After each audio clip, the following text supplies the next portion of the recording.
Could sleeping in be ruining your sleep? No, not necessarily, but it may actually have a carryover effect to the next night. So, one of the biggest reasons that we actually fall asleep is something referred to as sleep pressure. And this accumulates throughout the day simply in correlation with the amount of time we spent awake. And there are other factors that contribute to it, such as the amount of energy that we expend in a given day. And things like caffeine actually block this sleep pressure, so if we ingest caffeine very late in the day, then the amount of sleep pressure that we actually have signaled in our brain at the time of bed may be reduced. So the predominant molecule that actually promotes sleep pressure is called adenosine. And the actual energy currency inside the entire body is adenosine triphosphate. So the more adenosine triphosphate, or ATP, that we use throughout the day, the more adenosine will typically accumulate.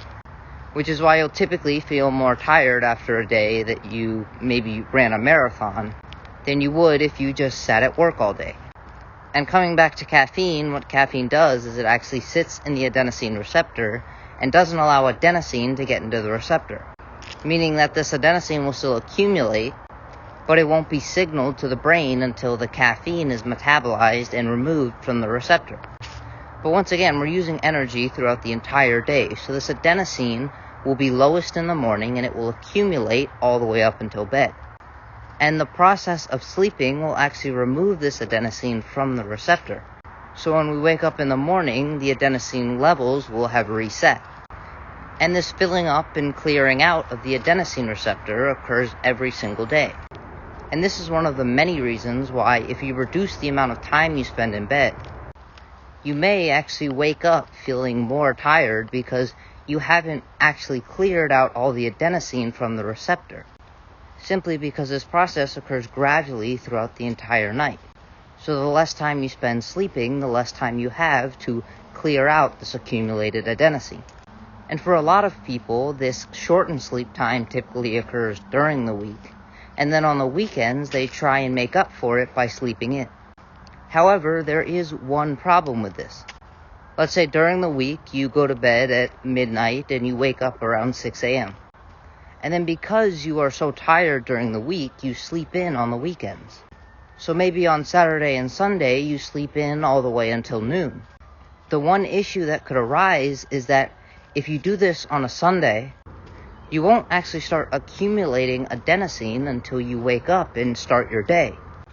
Which means that it may actually take a lot longer for you to build up enough sleep pressure to actually feel like going to sleep that night. So even if your normal bedtime is midnight, because you slept in that morning, you won't have as much pressure to go to bed that night. Meaning you may not fall asleep as quickly, and your sleep simply may not be as deep because there's not as much sleep pressure. Meaning that you might end up getting less sleep for that Monday morning day of work or school. And the reason this occurred is simply because you slept in on Sunday morning. So if I could recommend anything, if your strategy is to try and get more sleep on the weekends, unfortunately I'd actually recommend going to sleep earlier. But actually waking up at the same time so that on Sunday night you'll still have this accumulated adenosine because you spent the same amount of time awake. But obviously the best recommendation would be to try and get 8 hours of sleep every single night.